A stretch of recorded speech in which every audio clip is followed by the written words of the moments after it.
Hello guys, hello. This is for Virgo. Okay Virgo, welcome dito sa aking channel. Kapalaran 888 Virgo. So, titingnan natin kung anong March reading para sa inyo. I hope na makuha mo yung message. And this is for Virgo.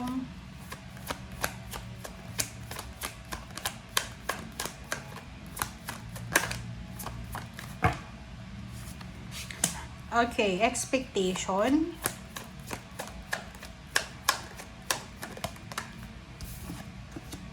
Lovers.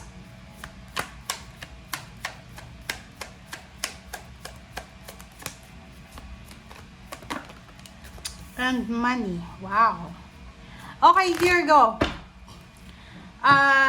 Kung makikita mo sa baraha mo, dito sinasabi na you were expecting or maybe someone is expecting. Okay? Pwedeng ikaw ay nag-i-expect ng good fortune. Okay? Or iniisip mo yan eh. Nakikita ko sa Virgo, it's either you are traveling, you are you're planning to travel, relocate, parang ganon. Nag-aantay ka rin. So, maybe kung single ka na Virgo, may karelasyon ka, long distance relationship, possible na this March ay magkaroon kayong dalawa ng chance na mag-meet up. So, this one is the possibility. Ang pangalawa dito, meron ditong couple na nasa long distance relationship, pwedeng OFW yung babae o yung lalaki. So, posibilidad dito na magkita sila this March. And maraming nag-i-expect sa'yo. So, pwedeng OFW ka, pauwi ka ng Marso, so maraming nag-aantay sa'yo. Okay? Lalo na yung relationship mo. Maybe then, may iba dito you're expecting for a marriage or wedding, parang ganon.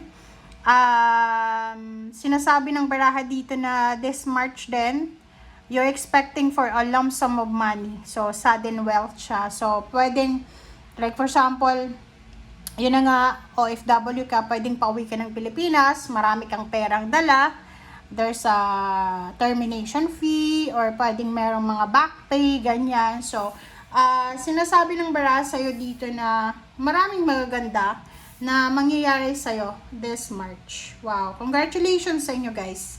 You're expecting for a love life, you're expecting for a baby ba, or you're expecting for a travel, for a good fortune, and for a lump sum of money. Okay, Virgo.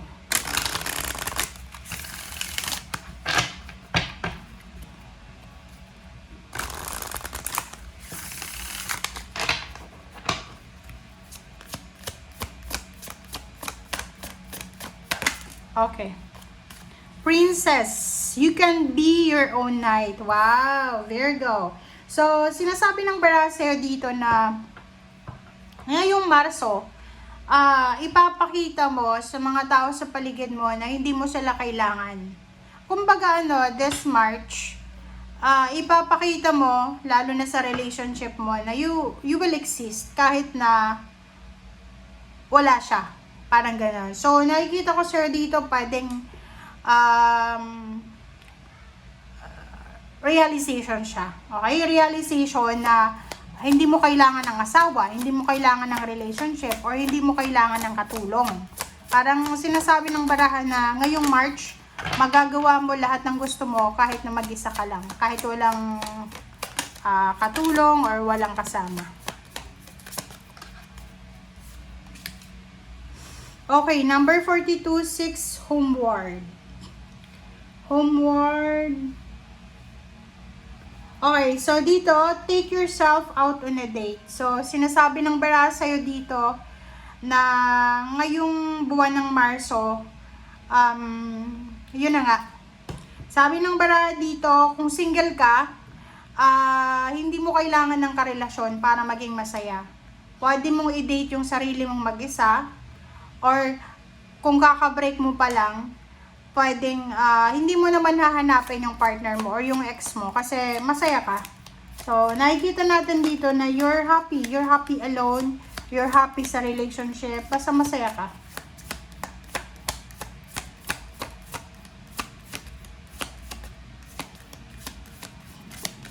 Ano pa ba? Alright. Travel. Wow! You already have all the answers. So, sinasabi ng bara sa'yo dito, doon sa mga Virgo, nakapag-desisyon na kayo Virgo. It's either this month, magsisimula kang mag-proseso ng iyong mga papeles. Kung nasa Pilipinas ka, may bansa kang gustong puntahan, may gusto kang lipatan na kumpanya, and sinasabi ng bara sa'yo dito na handang-handa ka na. Kumbaga, like halimbawa nasa Pilipinas ka tapos gustong-gusto mong pumunta ng ibang bansa, kumbaga pinaplano mo na, eto yung pupuntahan mo, eto yung ganyan gagawin mo, ganyan ganito. So, yun. You already have all the answers para sa mga gusto mo. Okay? And this March then, there's a possibilities na magta-travel kayo. It's either lilipat kayo ng bahay, lilipat kayo ng trabaho, or lilipat kayo ng location. So, there's a relocation or there's a travel. Okay, so what's next? This is for Virgo.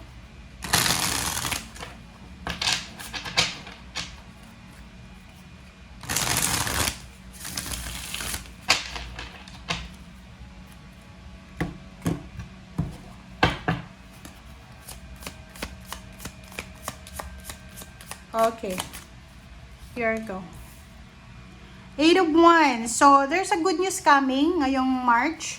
So, by the end of March, maybe March 16 until the end of March, there's a good news na pakabilis na balita. Ang posibleng darating sa'yo, yun na nga, matatanggap mo na yung balita na hinihintay mo. Sinasabi ng bara sa'yo dito na pwedeng yung heartaches, yung heartaches na naramdaman mo for several months ay mapapalitan siya ng excitement, ng good news, or ng kung ano pa man. Ano pa ba?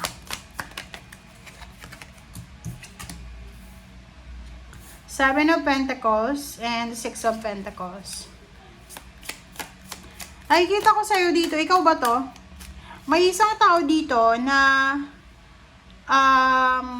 parang ikaw yan. Pwedeng nag-iipon ka ng pera.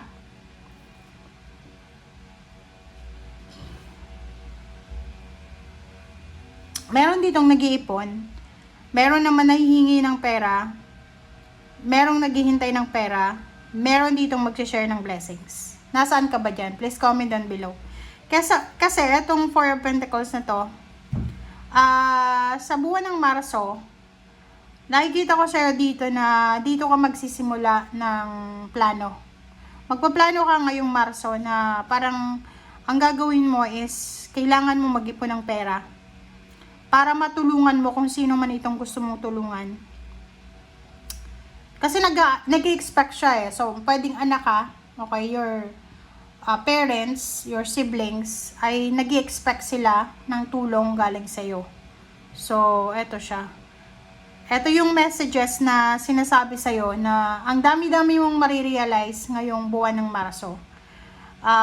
Mga direksyon na parang dati hindi mo masyadong focus. Yung iba sa inyo dito, Virgo, yung parang chill-chill lang kayo, relax-relax lang kayo sa buhay, wala kayong direksyon. Pero yung iba, nakikita ko sa inyo dito na sobrang positive yung impact ng taon nito, ng Year of the Horse para sa inyo. So, may iba ditong sobrang magiging kuripot, mag-iipon ng pera.